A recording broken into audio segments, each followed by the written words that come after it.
The gunshot wound in room 347 wasn't from a hunting accident. And the quiet Korean nurse checking the vitals with trembling hands and downcast eyes wasn't afraid of blood. She was afraid of recognition. For 5 years, the staff at Chicago's Mercy General thought Ji-hye Park was just the submissive immigrant nurse who worked double shifts, apologized for existing, and let everyone walk over her. They saw a woman who was timid, a woman who was invisible, a woman who was weak. They were wrong. When Anton Volkov and his Brotherhood Death Squad rolled into the emergency bay with suppressed weapons and a hit list, they thought they were the apex predators entering a slaughterhouse. They didn't know they had just locked themselves in a concrete box with the only person Robert the Reaper Hamer answers to. This is the story of the night a gunman realized that the most dangerous place in the world isn't the back alleys of Seoul. It's the night shift of a woman who has nothing left to lose. It was a freezing January night when the bitter Chicago wind finally broke into a violent snowstorm, hammering against the reinforced glass of Mercy General Hospital. On the 4th floor, the air was a thick cocktail of antiseptic, industrial bleach, and the low hum of ventilators. These were the ghost hours, the graveyard shift, where the line between life and death becomes a blur. Ji-hye Park sat at the nurse's station, the cool blue light of the vitals monitor reflecting in her dark, calculating eyes. To the casual observer, Ji-hye was a non-entity. She was 32, her scrub slightly oversized, her hair pulled back into a functional, severe bun that made her look older than she was. She walked with a soft, practiced shuffle, rounding her shoulders as if trying to disappear into the very walls of the hospital.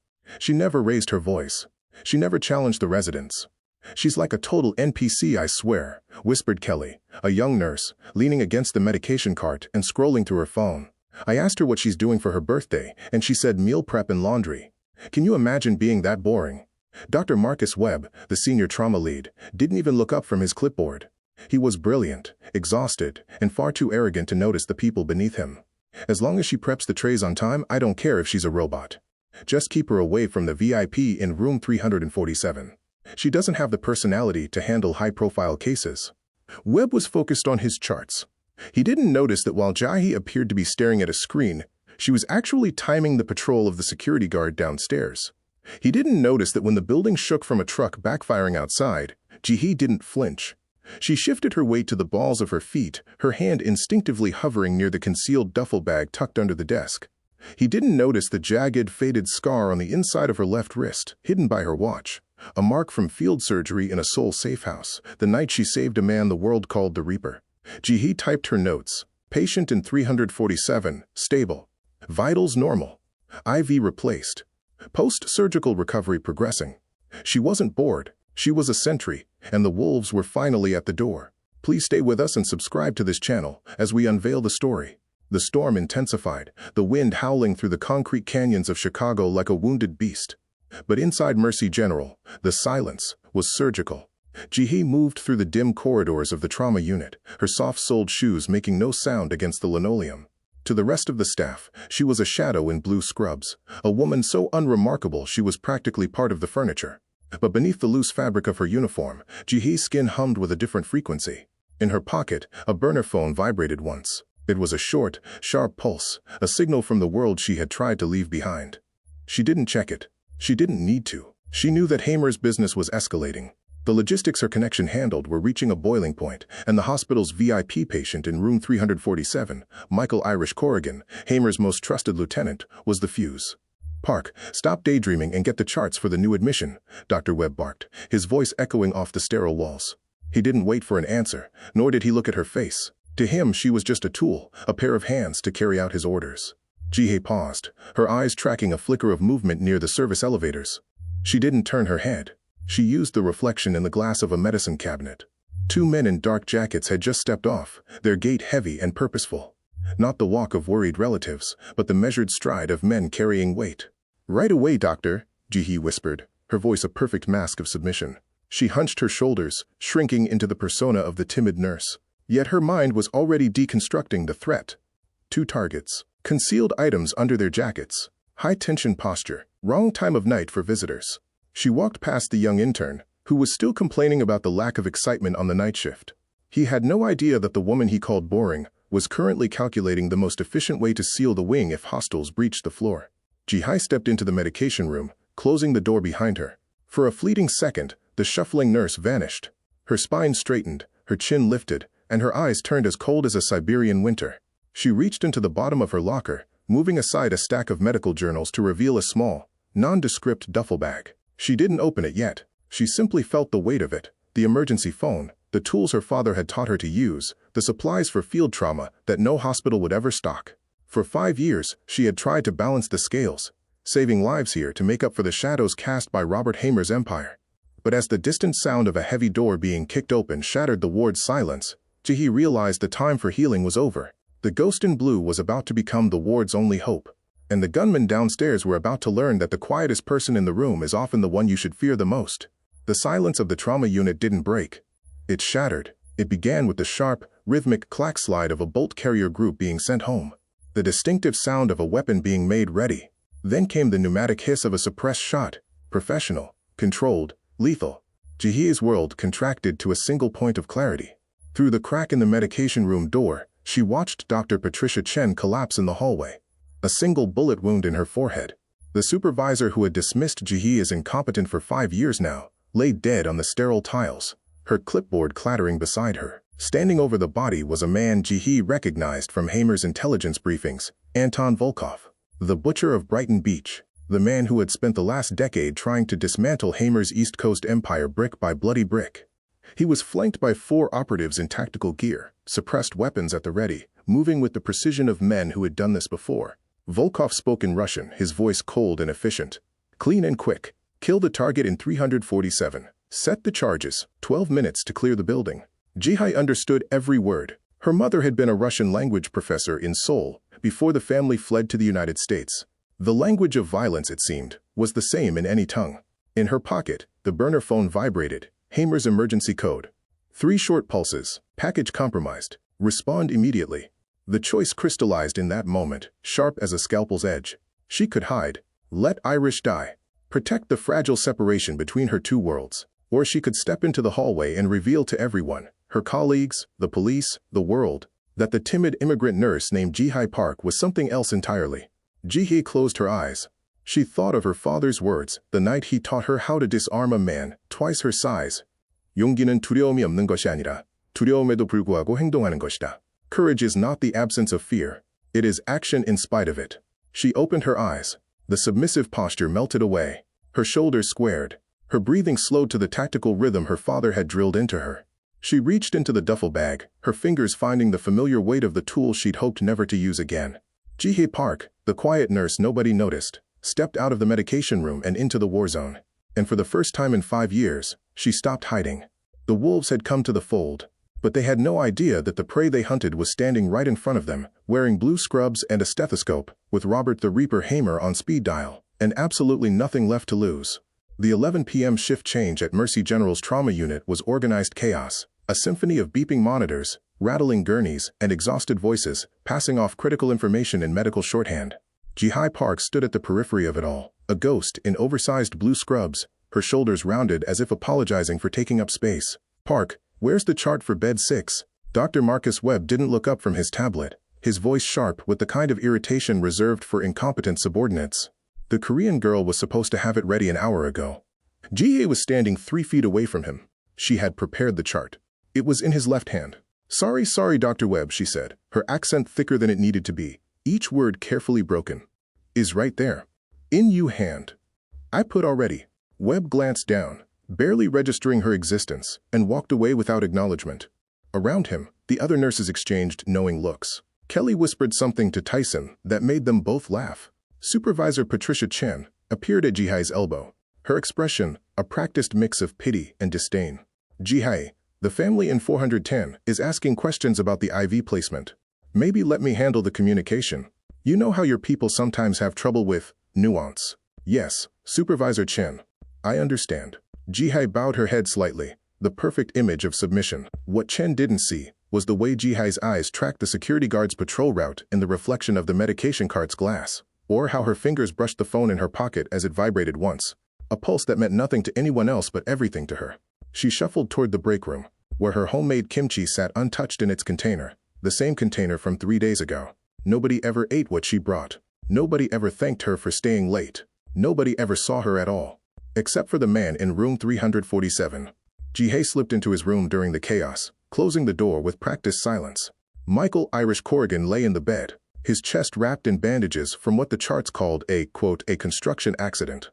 The bullet wounds told a different story. "Agashi," he said softly, using the Korean term of respect. "How's the night treating you?" She began changing his dressings, her hands steady and professional.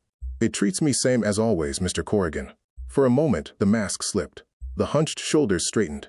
The broken English disappeared. Her fingers moved with the precision of someone who had done field surgery in less than ideal circumstances. A memory flashed, unbidden, unwelcome. Seoul. 5 years ago. A safe house that smelled of blood and gunpowder. A man dying on a table that wasn't a table. Her father's voice, calm and commanding. "Amnyoga Yujie, Jihai. Keep pressure. Control the bleeding." Her hands, covered in blood, suturing an entry wound while the man beneath her fought to stay conscious. His eyes, gray and hard as winter steel, looking up at her with something between gratitude and calculation. Robert Hamer. The Reaper. The man who would later repay the debt by saving her brother's life. "You good, Agashi?" Irish's voice pulled her back. "I'm fine." She finished the dressing, disposed of the materials. "Healing well. Another week, maybe." Her phone vibrated again, 3 short pulses. The signal. "Excuse me," she whispered, and ducked into the supply closet adjacent to his room. She pulled out the burner phone, the one that never appeared on any hospital records, and dialed. "Yoboseo," she said in rapid Korean, her voice completely transformed. "Package is stable. Recovery ahead of schedule. No complications. Security cameras on this floor, 3 offline tonight. Martinez is working. Something feels wrong." The voice on the other end belonged to Victor, Hamer's lieutenant. His response was clipped, professional. She listened, confirmed, and ended the call. When Jihai emerged from the closet, the submissive nurse was back, hunched, apologetic, invisible. She returned to the nurse's station, where Webb was complaining about something, and Kelly was scrolling through her phone, and she became part of the furniture again. But her hand rested on the encrypted phone in her pocket. Her lifeline. Her burden. Her secret. The ghost in blue scrubs watched, waited, and prepared for the wolves she knew were coming. Midnight came and went with the quiet efficiency of a hospital that never sleeps. Jihai pushed a medication cart down the corridor, her movements slow and deliberate, the image of a tired nurse completing her rounds. But her eyes were tracking something else entirely in the chrome reflection of the cart's glass surface. Davis Martinez, the night security guard, stood near the service elevators checking his phone.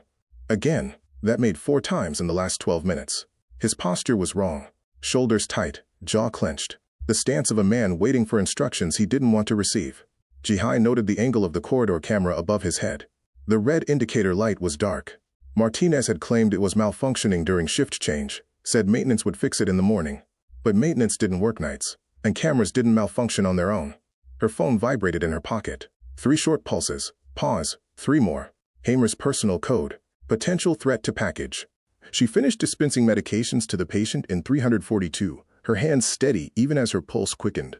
"I'll be right back," she told the elderly woman in her broken English. "Need restock supply." The supply closet was a tomb of antiseptic-scented darkness. Jihai closed the door, moved past the shelves to the back wall where the old landline phone hung, a relic from before cell phones, harder to trace, nearly forgotten. She dialed the number she'd memorized but never written down. "Poguaseo. Report." Hamer's voice was controlled, but she heard the tension beneath it. "Kyongge tese," Jihai responded in the military code her father had taught her. "Alert status. 감시 카메라 세대 무력화. 내부자 의심됨." 3 surveillance cameras disabled. Inside, man suspected. "Brotherhood chatter," Hamer said, switching to English but keeping his voice low. "Nothing concrete. I'm sending a perimeter team, but I can't." The door opened. Dr. Webb stood silhouetted in the fluorescent light, his expression darkening. "What the hell, Park? Personal calls on hospital time? We have patients." Sorry, Dr. Webb." Jihai's posture crumpled instantly, her voice returning to its submissive cadence. "My mother, she's sick. I just checking. I don't care if she's dying. You're on my clock." He turned and walked away, leaving the door open. Jihai hung up without another word, but her mind was already calculating. If Martinez was compromised, the main stairwell was exposed. The fire exits on the east wing would be the safest evacuation route. The medication room could be secured from the inside.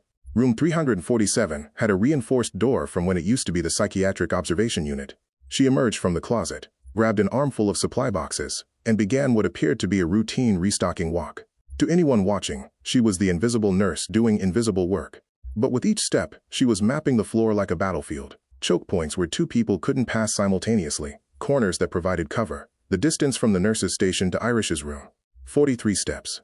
16 seconds at a run. Excuse me, Miss Nurse. Ji-hai turned to find Emma Carstairs, peering out from room 338, her small face bruised from the car accident, but her eyes bright with the resilience of children. Emma was one of the few people on this floor who actually looked at her. Yes, Emma. You need something? Can't sleep. Too many beepy sounds. The girl smiled. Can you teach me a word in your language?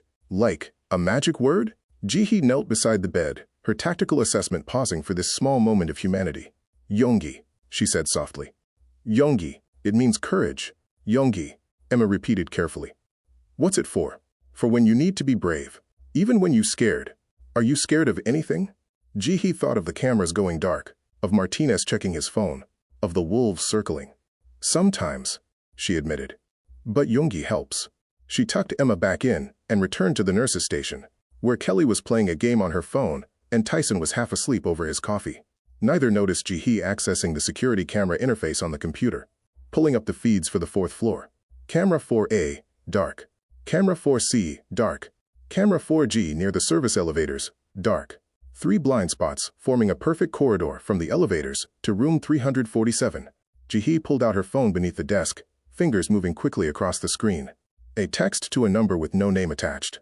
4A, 4C, 4G disabled. Corridor exposed. Package vulnerable. The response came seconds later.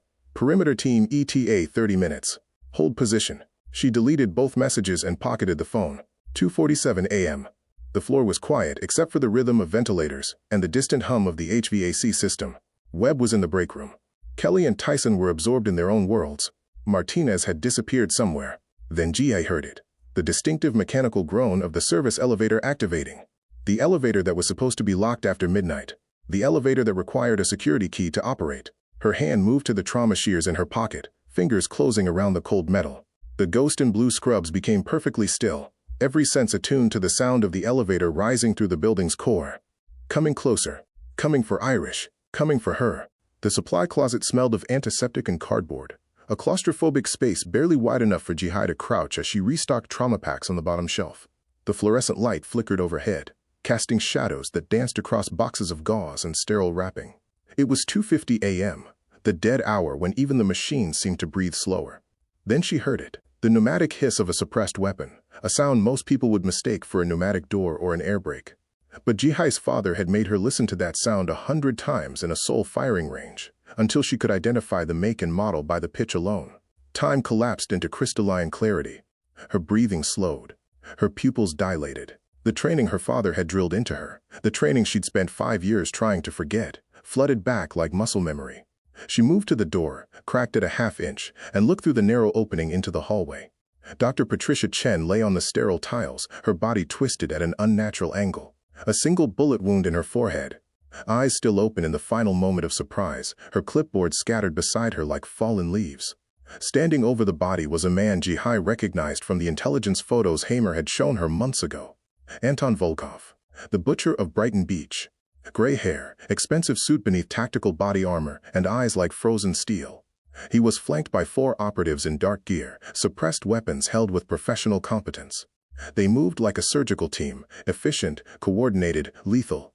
Ji-hee's mind shifted into tactical mode, her internal monologue as cold and precise as her father's had been. 4 targets. Suppressed weapons, likely 9mm subsonic. Body armor. Level a minimum.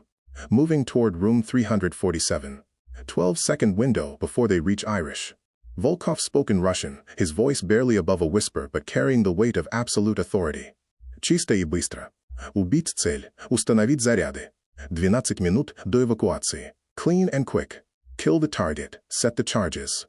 12 minutes to clear the building. Ji-hee understood every word. Her mother had been a Russian literature professor in Seoul before the family fled. The language of Dostoevsky. The language of violence. They were the same in her memory. In her pocket, the burner phone vibrated 3 times in rapid succession. Hamer's emergency code. The one that meant immediate threat. Respond now. The choice materialized before her with brutal clarity. She could stay hidden, let Irish die, let Volkov execute his plan, and disappear into the Chicago night. Protect the careful separation between her 2 worlds, the nurse and the woman who had once saved a mafia boss's life in a Seoul safe house. Or she could act. Step into the hallway. Reveal to everyone, her colleagues, the police, the entire world, that Jihai Park was not what she appeared to be. Her hand found the ancient landline phone, mounted on the supply closet wall, a relic from before cell coverage was reliable in hospital basements. She dialed the number she'd memorized but never written down. Hamer answered on the first ring. 적대적 침입, 4명. 폴코브가 직접 왔어요. 목표는 Irish입니다. Her Korean was rapid, military precise, the dialect of someone who'd grown up around soldiers. Hostile intrusion. 4 operators. Volkov himself. Target is Irish. I'm 18 minutes out. Hamer's voice was ice and controlled fury. Can you hold position? Jihai looked through the crack in the door. Volkov's team was 30 feet from room 347. Irish was sedated, wounded, helpless. I'm not holding position, she said, her voice steady. I'm going on offense. Jihai. She hung up. For 5 years, she had worn the cardigan-like armor, shapeless, concealing, safe. She stripped it off now, revealing the fitted black shirt beneath, the one that allowed full range of motion. Her hands moved to her hair, removing the pins that held her bun in place. Each pin was steel, sharp, weighted. Her father had taught her that the best weapons were the ones no one noticed. Her hair fell around her shoulders. Her spine straightened. The hunched, apologetic posture melted away like ice in summer. Jihai Park, the invisible woman, the submissive immigrant, the nurse nobody noticed, took one breath. Then another. She opened the supply closet door and stepped into the hallway. Her shoulders were rounded again. Her eyes were wide with manufactured terror. Her hands trembled as she raised them. But behind the mask, her mind was calculating angles, distances, threat assessments. Her Fath Jihai stumbled into the hallway like a deer caught in headlights, her eyes wide with manufactured terror, her hands raised and trembling. Please, please, what's happening? I just nurse, please. The rear guard turned toward her, a thick-necked operative with Slavic features and the kind of build that came from years of military discipline. His weapon swung toward her center mass, finger indexed along the trigger's voice echoed in her memory. 적은 당신이 약하다고 믿을 때 가장 취약합니다. The enemy is most vulnerable when they believe you are weak. The wolves had come to the fold, and the prey was about to show them what a predator looked like. Her guard, professional, controlled. Dmitri, secure her. Volkov's voice was cold, dismissive. Dmitri grabbed Jihai by the shoulder and slammed her against the wall, his hand moving in practiced patterns across her body. The search was rough, invasive, thorough. He found her trauma shears, pulled them from her pocket, and tossed them aside. Her pins clattered to the floor. Bandage scissors. ID badge. Nothing threatening, nothing that screamed, danger. Chista, Dmitri called over his shoulder. Clean. Volkov barely glanced at her. Lock her in the break room. She's nobody. Dmitri's meaty hand wrapped around Jihai's upper arm, his grip crushing, dismissive. He dragged her down the hallway toward the staff break room, and Jihai let herself be pulled along like dead weight, all the while cataloging everything her fingers could feel, everything her eyes could see. Sidearm, right hip, Glock 19, probably. Radio, left shoulder, combat knife, belt line, rear. Weight distribution suggests ceramic plate carrier. Ceramic shatters. Aim for the gaps. As Dmitri reached for the break room door handle, his grip loosened for a quarter second. Jihai moved. She jammed the metal clip of her ID badge, the sharp, reinforced clip designed to pierce thick fabric, directly into the pressure point on the inside of Dmitri's wrist. His fingers spasmed open involuntarily, years of training overridden by the sudden explosion of nerve pain. The Glock fell. Jihai caught it before it hit the linoleum, her hand closing around the grip with the familiarity of someone who'd done this before. She used Dmitri's own forward momentum, pivoted on her back foot, and redirected his mass into the doorframe. His head connected with the metal edge with a sickening thud. As he rebounded, stunned, Jihai delivered a precise strike to his temple with the Glock's polymer butt, the spot her father had marked on a training dummy 1,000 times. Not to kill. To sleep. Dmitri collapsed like a puppet with cut strings. 3 seconds. The entire sequence had taken 3 seconds. Jihai dragged his unconscious body into the break room, stripped his radio, grabbed his spare magazine, and shoved his bulk behind the couch, where her untouched kimchi container still sat on the counter. She took his radio earpiece, fitted it into her ear, and listened. Then she moved to the wall-mounted emergency panel and entered her nurse's access code, selecting, quote, Chemical Spill Protocol, Level 4. Immediately, automated seals began dropping in sections of the corridor, fire doors locking, alarms shrieking through the building. Dmitri's radio crackled to life, Russian, panicked. Что за черт? Двери закрываются. What the hell? Doors are sealing. Volkov's voice, still controlled. Игнорировать. У нас есть план. Двое к системе вентиляции. Я и Максим, Chem 347. Ignore it. Stick to the plan. 2 to HVAC system. Maxime and I proceed to 347. Jihai moved through the staff-only passages, the narrow corridors behind the walls where orderlies moved equipment and nurses took shortcuts between wings. Volkov's intelligence hadn't included these. Why would it? Nobody ever saw the invisible people who used them. She reached the medication dispensary, swiped her access card, and began pulling vials from the locked cabinet. Paralytic agents. Sedatives. The kind of drugs that could drop a grown man in seconds if administered correctly, or diluted into something drinkable. What the hell do you think you're doing? Dr. Marcus Webb stood in the doorway, his face twisted with fury and confusion. Park, you can't just access controlled substances without authorization. Jihei turned to face him, and the mask was gone. Her spine was straight, her shoulders square, her eyes cold and absolutely clear. When she spoke, there was no trace of broken English, no apologetic stammer. Dr. Chen is dead. There are armed hostiles on this floor. I need you to trust me. Webb's expression cycled through disbelief, dismissal, and then, as the distant sound of automatic weapons fire echoed through the sealed corridors, the sickening realization that something catastrophic was happening. You're insane. I'm calling. Jihei grabbed his wrist and pulled him to the hallway junction, where Patricia Chen's body still lay in a spreading pool of blood. The clipboard, the bullet wound, the unseeing eyes. Webb's face went white. His knees buckled. I can stop this, Jihei said, her voice cutting through his shock like a scalpel. But I need you to evacuate the mobile patients now. Use the west stairwell. It's still clear. Move. Who? Webb's voice cracked. Who are you? Jihei was already moving, the vial secured in her pockets, Dimitri's Glock tucked against her spine. She looked back once, her expression unreadable. I'm the person who's going to save your life. Now move. And then she was gone, disappearing into the passages only the invisible knew existed. Jihei moved through the staff corridors like smoke, her soft-soled shoes silent against linoleum. She could hear the operative before she saw him, heavy boots, labored breathing, the clink of equipment. He was moving toward the HVAC access panel, a duffel bag slung over his shoulder that sagged with suspicious weight. She stepped into his path, her shoulders hunched, hands raised, eyes wide with terror. Please, please, I know where target is. I help you, yes. You know, kill me. The operative, younger than Dimitri, with a thin face and calculating eyes, raised his suppressed weapon. Sergei, у меня проблема, he started to say into his radio. No, no radio. Jihei's voice was desperate, pleading. They hear. I show you secret room where they hide VIP patient. No one else know, please. Sergei's eyes narrowed, but greed and curiosity won out. He grabbed her arm. Show me. Fast. She led him to the imaging room, her body language screaming submission. Here, here. Behind the lead wall is hidden room. For radiation patient. Very secret. The imaging room's heavy door closed behind them with a pneumatic hiss. The lead-lined walls designed to contain X-ray radiation also had a useful secondary function. They blocked radio signals. I get you water, yes? You thirsty? Jihei moved to the small water cooler in the corner, her hands shaking as she filled a paper cup. The cup she'd prepared an hour ago, when paranoia had made her dose 3 cups with a fast-acting paralytic and leave them within easy reach throughout the unit. Sergei was examining the walls, looking for the secret room that didn't exist.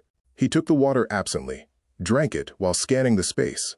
There's no... He started, then stopped, frowned, looked at his hand as if it belonged to someone else. Что ты? His voice slurred. The cup fell from nerveless fingers. His legs buckled. Jihei watched him collapse with clinical detachment. When he was on his knees, struggling to raise the weapon his hand could no longer grip, she walked over and looked down at him.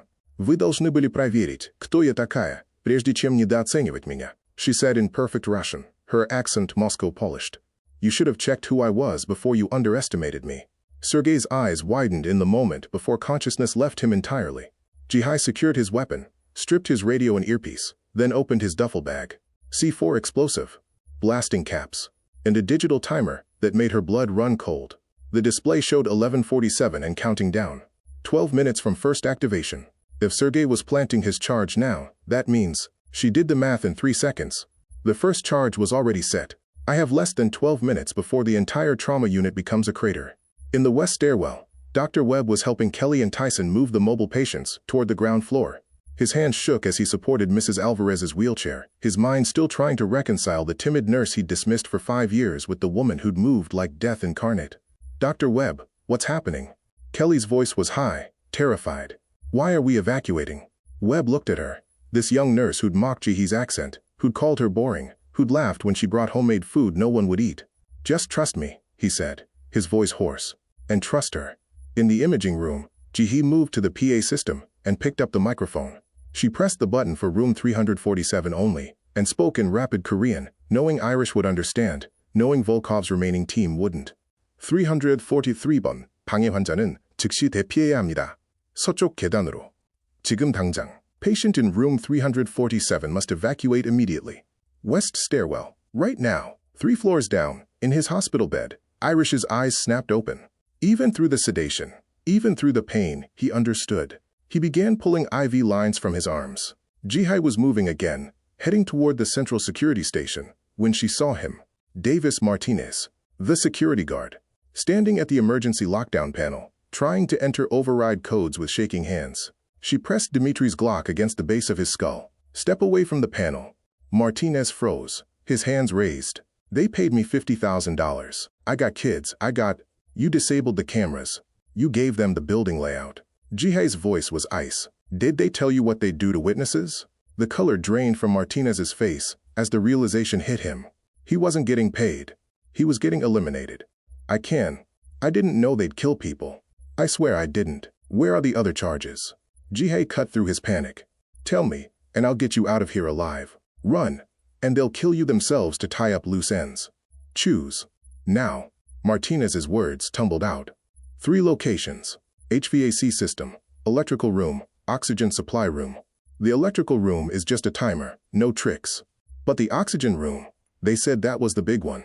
That's the one that takes the whole floor. Jihee's mind calculated trajectories, probabilities, time. Go to the electrical room. Red wire to black wire, twist them together. That stops the timer. Go, now. Martinez ran. Jihee checked her watch, 8:47 remaining. The oxygen supply room was at the far end of the unit, past Volkov, past his remaining operative. Through corridors that were no longer safe, she started running. Jihee slipped through the supply closet connection into room 347, moving with the silence of someone who'd spent years making herself invisible. Irish was already sitting upright, pulling at his IV lines with one hand, while the other fumbled for the call button he was trying to weaponize. Irish, stop. Her voice was low, commanding. I can fight. His face was pale, sweat beading on his forehead. I'm not letting you. 당신은 지금 나의 환자입니다. Her Korean was sharp, final. You are my patient right now. And patients follow doctor's orders. She checked her watch, 6:14 remaining. 6 minutes to turn a hospital room into a fortress. 6 minutes to prepare for a man who'd killed dozens without hesitation. Jihee's hands moved with practiced efficiency, muscle memory from years of trauma response blending with her father's tactical training. She grabbed the crash cart, 300 pounds of steel drawers and emergency equipment, and positioned it as a barricade in front of the door.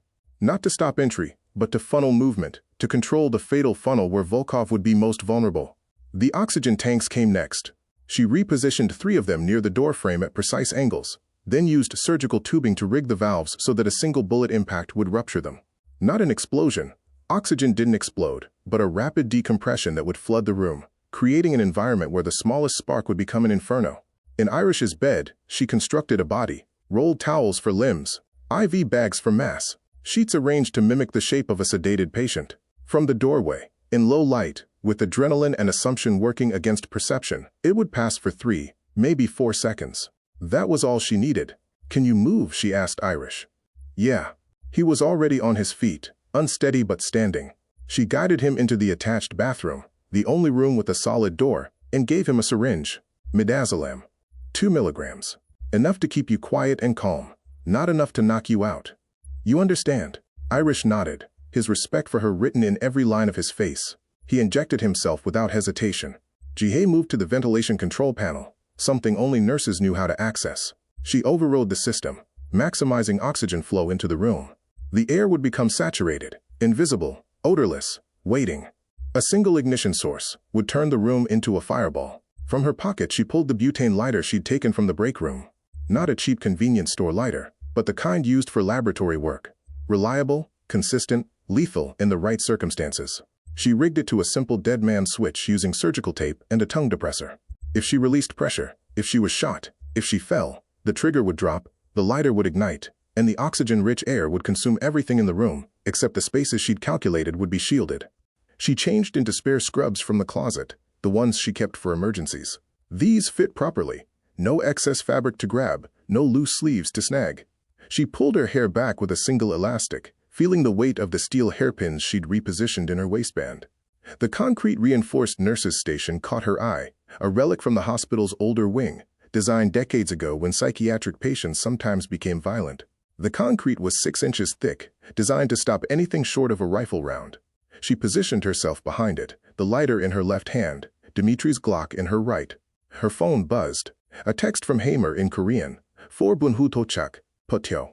4 minutes out. Hold position. She typed back with her thumb. 아니. 이제 끝낸다. No. I'm ending this. Footsteps in the hallway. Heavy. Confident. The footsteps of men who thought they'd already won. Ji-hye closed her eyes for one breath. 2. She thought of her father's words. 전투는 첫 번째 움직임 전에 이긴다. The battle is won before the first move. She opened her eyes. Steady, clear, ready. The door opened. Volkov entered, weapon raised. His remaining operative, Maxim, behind him. The crash cart forced them to enter single file, exactly as she'd planned. Volkov's eyes went to the bed, to the shape that looked like a sedated patient. He started to raise his weapon toward the dummy's head. Stoy. Ji-hye's voice was calm, clear, absolutely controlled. Stop. Volkov froze mid-motion. He turned slowly, his weapon tracking, until he saw her standing beside the hospital bed. Standing beside the dummy he'd almost shot. Standing with a butane lighter held at shoulder height, thumb on the trigger, while the air around them hummed with invisible, concentrated oxygen. Recognition flashed across his face, surprise, calculation, and something that might have been respect. You. His voice was ice-wrapped in silk. Hamer's little nurse. Ji-hye's responded in perfect Russian, her accent carrying the precision of someone who'd learned the language in Moscow apartments and Seoul universities. Закрой дверь, Anton. Нам нужно поговорить. Close the door, Anton. We need to talk. Behind Volkov, Maxim's weapon was trained on her center mass. But Volkov raised one hand, stopping him, because Volkov understood what Maxim didn't yet. The quiet nurse, nobody noticed, was holding all the cards, and she was done being invisible. Volkov's weapon remained trained on Ji-hye's center mass, but his eyes were calculating, reassessing. Clever girl, he said in Russian. But if you light that, we both die. Ji-hye's thumb rested on the lighter's trigger, steady as surgical steel. No, Anton. I'm behind 6 inches of reinforced concrete. You're standing in an oxygen-rich environment, wearing plastic composite body armor. The fire will consume you in seconds. I'll have mild burns at worst. She watched him process the geometry, the physics, the trap she'd constructed around him. His jaw tightened. Hamer sends a nurse to do his killing? Volkov's laugh was ugly, pathetic. Hamer didn't send me. Ji-hye's voice was ice. I work alone. Impossible. You're his asset, his pet project. His life, Ji-hye interrupted. 5 years ago, Seoul. You remember that night, don't you, Anton? The night your brotherhood ambushed Hamer near Itaewon? Volkov's expression flickered. Recognition, rage. 3 bullets, his entire team dead, bleeding out in an alley near the Hyatt. Ji-hye spoke as if reciting medical notes. My father found him. Former ROK Special Forces, working private security. Different client, same district. Wrong place, right time. She shifted her weight, feeling the concrete barrier's protection, watching Maxim's trigger finger through her peripheral vision. My father brought him to our safe house. I was 27, already a trauma nurse, already trained in field medicine by a man who'd operated in combat zones across 3 continents. Touching story, Volkov spat. I kept him alive for 43 hours before we could move him to a real hospital. Repairing a femoral artery with fishing line and vodka. Extracting a bullet fragment from his lung, using kitchen instruments. Ji-hye's voice remained clinical. He offered my father money. We refused. Then he learned about my brother. Ah. Volkov's eyes glittered with understanding. Always about family. My brother faced 5 years in a Korean prison for something he didn't do. Legal system grinding him up because he couldn't afford the right lawyer, the right connections. Ji-hye's grip on the lighter didn't waver. Hamer made one phone call. My brother was on a plane to Los Angeles within 48 hours. Clean record. New life. So you became his debt, Volkov said. His ownership. I became his equal. The correction was sharp. He gave me his personal number. You gave me my life back, he said. If you ever need anything, call me. For 5 years, I never called. I built a life here. Healing people. Staying invisible. Until you recognized his man in your hospital. Until I recognized that the wolves were circling. Ji-hye's eyes hardened. and realized the debt could finally be settled. Volkov studied her with the focus of a predator recognizing another predator. "So you're the legendary nurse. The one time the Reaper was helpless." "Yes." Jihee's voice carried absolute certainty. "And I'm the only person who has seen him vulnerable and lived. Do you know why? Enlighten me." "Because he trusts me. Because I don't fear him. And because he knows that the person who saves your life once will do it again." She paused, letting the words sink in. "Your operation tonight? I know about the offshore accounts. The Brighton Beach warehouse. The deal you're making with the Albanians to move on Hamer's territory." Volkov's face went rigid. "How?"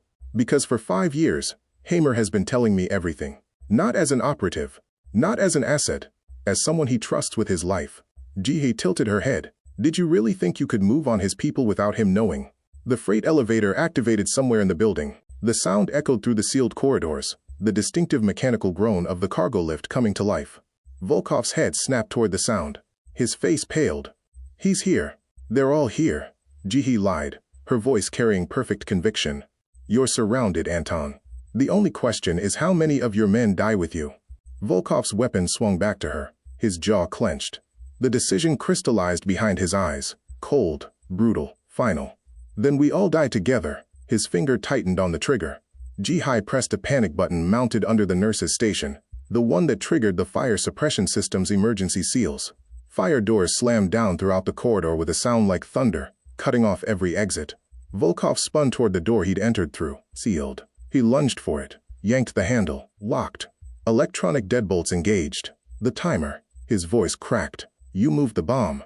"I didn't have to." Jihee was already backing toward the bathroom. "Look up, Anton." Volkov's eyes tracked upward to the HVAC vent, directly above him.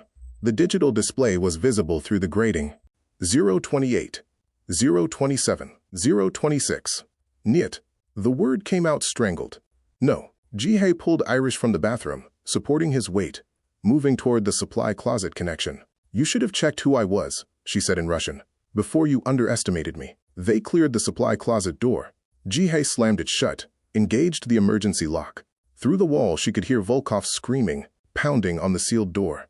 015, 014, 013. Jihee pressed Irish against the far wall, shielded him with her body, and covered their heads. The explosion was contained but catastrophic. Room 347 became a blast furnace for 3 seconds. Superheated air, pulverized concrete, the oxygen she'd pumped in feeding the flames until they consumed everything.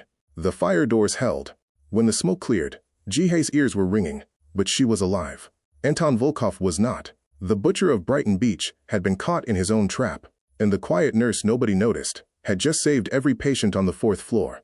Jihee collapsed against the supply closet wall, her hands immediately moving to Irish's chest to check his surgical dressings.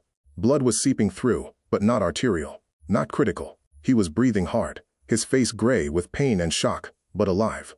"You good?" Her voice was hoarse from smoke. "Better than Volkov." Irish's attempt at a laugh turned into a cough. The building's alarm system was screaming.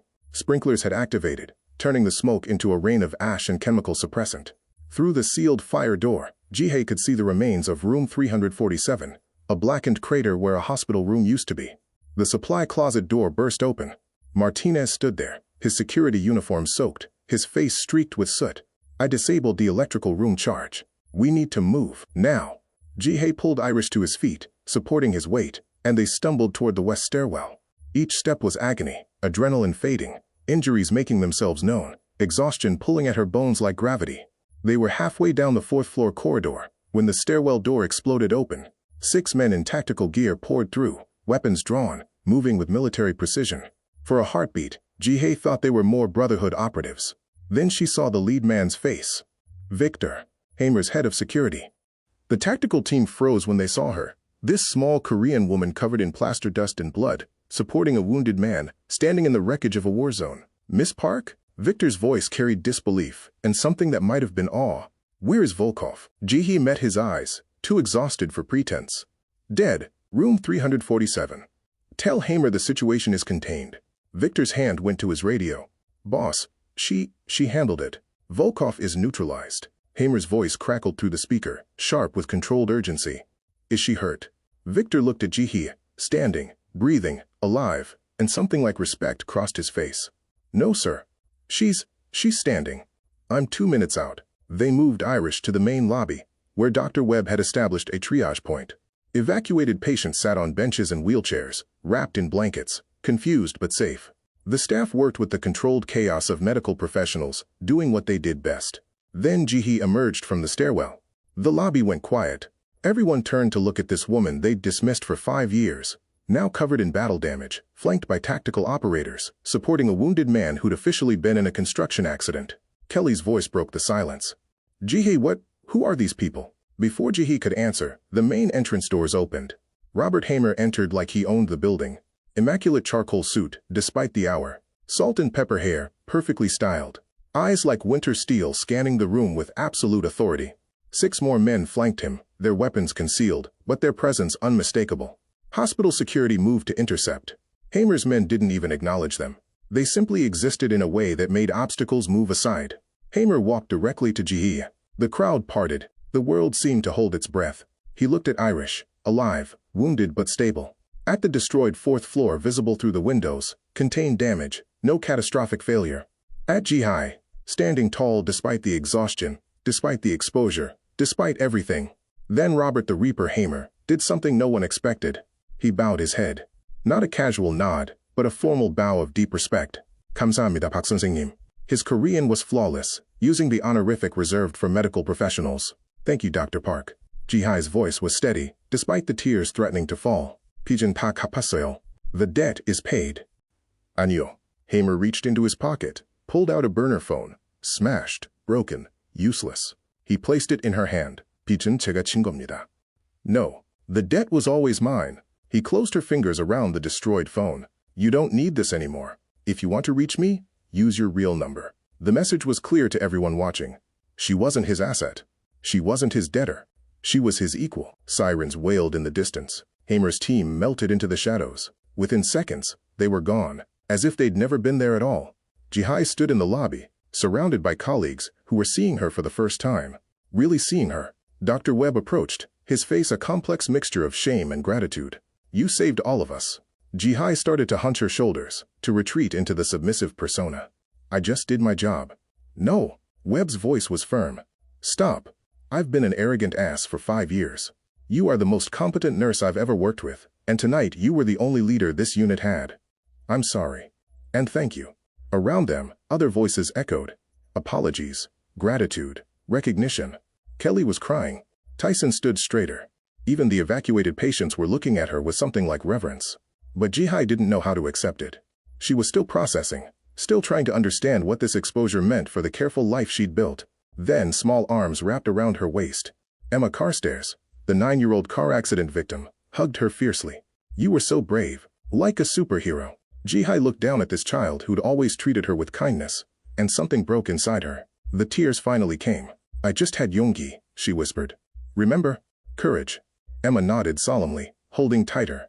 And Ji-hee Park, the quiet nurse nobody noticed, finally let herself be seen.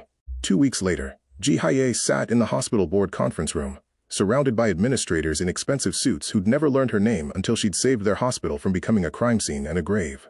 The board chair cleared his throat. Miss Park, Ms. Park. After reviewing your actions during the incident, and considering Dr. Webb's strong recommendation, we believe you're the right person to lead our trauma unit improvements. We'd like to offer you the position of trauma unit coordinator. Ji-hee looked at each face around the table. These people who'd signed her paychecks for 5 years, while never once asking how she was doing. I accept, she said in perfect English, no trace of an accent, each word clear and commanding. With conditions. The board members blinked. This wasn't the voice they expected. This was authority speaking. First, Dr. Webb serves as co-director. Partnership, not hierarchy. Second, improved translation services for immigrant patients. Third, mandatory cultural competency training for all staff. Fourth, a memorial for Dr. Patricia Chen in the trauma unit. Fifth, complete security protocol review to prevent another Martinez situation. The board chair recovered first. Those are all reasonable requests. We agree. Ji-hee stood, smoothing her blazer. Then I'll see you at the next board meeting. I have patients to attend to. She walked out with her spine straight and her head high, leaving them staring after her. 2 weeks later, Ji-hee's first official day as coordinator, she entered the trauma unit in professional attire. Tailored navy scrubs that actually fit, her hair down instead of severely pinned, standing at her full height. No more hunching. No more apologizing for existing. The staff straightened when she passed. Not from fear, but respect. Dr. Webb waited at the nurse's station, a genuine smile on his face. Ready to start, Coordinator Park? Co-coordinator. Ji-hai corrected gently. We're partners, remember? A young woman approached nervously. Early 20s, Korean, with the same apologetic posture Ji-hai had worn like armor for 5 years. Coordinator Park? I'm Min Seo, the new hire. I wanted to thank you. I heard what you did, and I wanted to ask. She hesitated, switching to Korean. 혹시 저를 멘토링해 주실 수 있을까요? Could you mentor me? Ji-hae saw herself in this young woman's eyes. The fear of being too much and not enough simultaneously. The exhaustion of performing invisibility. 네, 기꺼이 도와드릴게요. Ji-hae responded warmly in Korean. Yes, I'd be happy to help you. Then in English. And you don't have to hide your accent or make yourself small. You belong here exactly as you are. Min Seo's eyes filled with tears. Thank you. Kelly approached next, her usual confidence replaced with genuine contrition. Ji-hae, I owe you an apology. For years of, God, I was racist and dismissive and cruel. I'm sorry. Ji-hae met her eyes steadily. I accept your apology. Now let's move forward. Later, in her office, she had an office now with her name on the door. Ji-hae reviewed new protocols. Through the window, she noticed a familiar black SUV parked across the street. Robert Hamer sat in the back seat, Irish beside him, both men watching the hospital. Hamer's eyes found hers through the glass. He raised a coffee cup, in a small salute. Ji-hae nodded once, allowing herself a small smile. The SUV pulled away. Her phone buzzed. A text in Korean. 문은 언제든지 열려 있어요. 하지만 당신은 이미 다 할 수 있을 것 같아요. A nice RH. The door is always open if you need it. But I think you've got this. -RH. She didn't respond. Instead, she opened her contacts and changed the entry from the coded designation to simply, friend. A knock on her door. Dr. Webb, we have a multi-trauma incoming. I could use your expertise.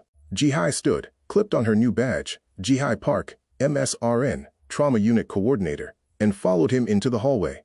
The staff parted respectfully. Several greeted her by name. At the elevator, Emma Carstairs was being discharged with her parents. The little girl's face lit up when she saw Ji-hae.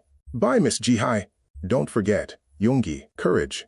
Ji-hae waved back, fully present, fully visible, fully herself. In the trauma bay, her team waited, Kelly, Tyson, Min Seo, and others, all looking to her for direction. The monitors beeped, the ambulance sirens wailed closer. Ji-hae took her position at the center of the room, where she belonged.